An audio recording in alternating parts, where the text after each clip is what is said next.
Downsizing is a film with two core flaws. The first is a lack of focus in its story. It covers so much territory but never delves into any of it. And this is a symptom of its concept, which is amazing. Though it may not sound like much at first, the thought of a world in which two distinct human societies are created and divided by their difference in size without feeling a need to go way far into high concept sci-fi stuff is rife with potential. Exploring the socio-cultural, political, and economic implications of this purely hypothetical scenario is one of the most fascinating ideas I've heard in a very long time, and the movie does this. You could just as well make a high-stakes adventure film or tell the story of the technology's inception and depict the lives of its creators, and the movie does this. You could even use this concept as a means of telling a tale of humanity or family or love, or adapt it to tell a cautionary tale in regards to a hot-button issue, and the movie does all of these things. But its ambitions cause it to only scratch the surface of every one of these notions. Even with a decently hefty runtime, it's scatterbrained and has no idea, not a single clue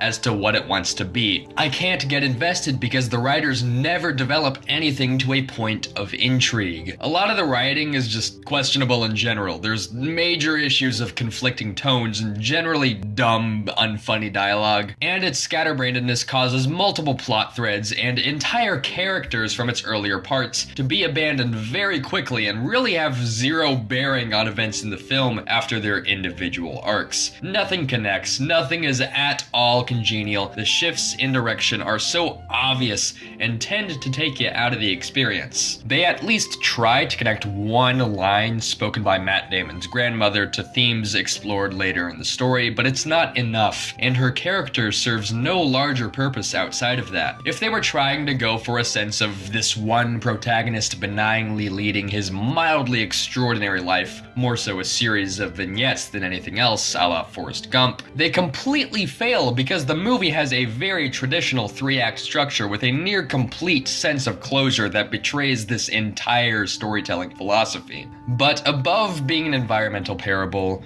above being an examination of a speculative universe, Downsizing is about this guy, Paul Safranek, played oh so dryly by Matt Damon. This very likely was the intention, but he's not charming, he's not interesting, he's not entertaining in this role, not one bit, and this serves very little narrative purpose. Possibly the largest issue that plagues the film is that Paul Safranek is boring. He takes significant action on someone outside of himself at one singular point in the entire story, and this event has pretty insignificant bearing on the whole experience. Other than that, he never does anything. Things happen to him. This is one of the biggest no-nos in screenwriting, and maybe they were trying to convey a sense of wonder, like, ooh, whoa, he's a regular dude getting thrown into a bunch of kooky scenarios, and there's tons of narratives like that already, but you know how the average Joe like you or I would react in this situation. We'd gawk, and that's all we'd ever do. And maybe so, but that's not an engaging character or plot. You're not clever, you're not subversive. These types of stories are written in the way they are for a reason. Paul's singular identifiable character trait is that he's an occupational therapist, and that's more so a position held than an actual facet of personality. You are not your skills. And other than that, he's just every